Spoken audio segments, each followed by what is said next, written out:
L'homme ne vivra pas de pain seulement, mais de toute parole qui sort de la bouche de Dieu. Voici votre moment de méditation quotidienne.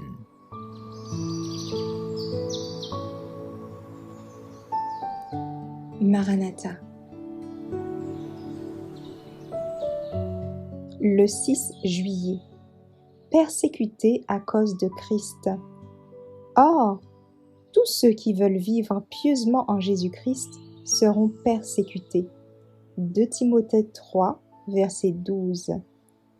Comme Christ a été haï sans motif, il en sera de même de son peuple à cause de leur obéissance au commandement de Dieu. Si celui qui est pur, saint et immaculé, celui qui fit le bien et seulement le bien fut traité comme le criminel le plus abject et condamné à mort, ses disciples ne peuvent espérer un traitement différent pour aussi répréhensible que soit leur vie et impeccable leur caractère.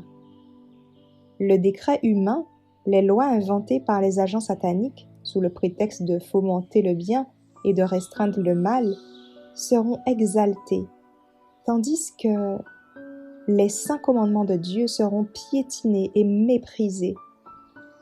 Et tous ceux qui, par leur obéissance, démontrent leur fidélité à la loi de Jéhovah, devront être prêts à affronter les arrestations et à comparaître devant les assemblées dont les normes ne seront pas la sainte loi de Dieu.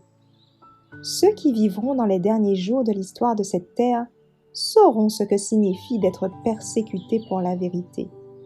Dans les tribunaux, c'est l'injustice qui prévaudra. Les juges refuseront d'écouter les raisons de ceux qui sont fidèles au commandement de Dieu, parce qu'ils sauront que l'on ne peut pas répliquer aux arguments en faveur du 4e commandement. Ils répondront : « Nous avons une loi, et selon notre loi, il doit mourir. » La loi de Dieu n'a aucune valeur à leurs yeux. Notre loi, voilà leur ultime argument.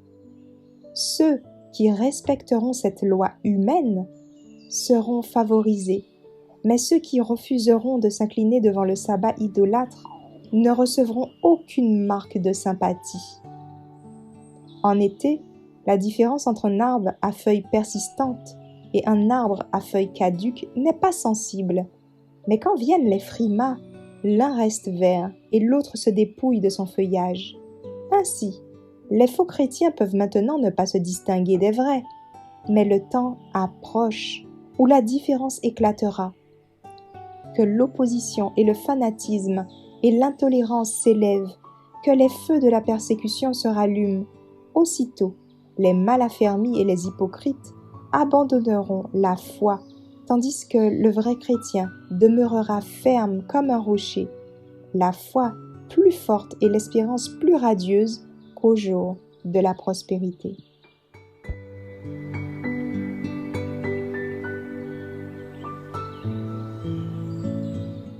Merci d'avoir écouté cette présentation. Assurez-vous de nous rejoindre demain pour votre moment de méditation quotidienne avec lereste.org.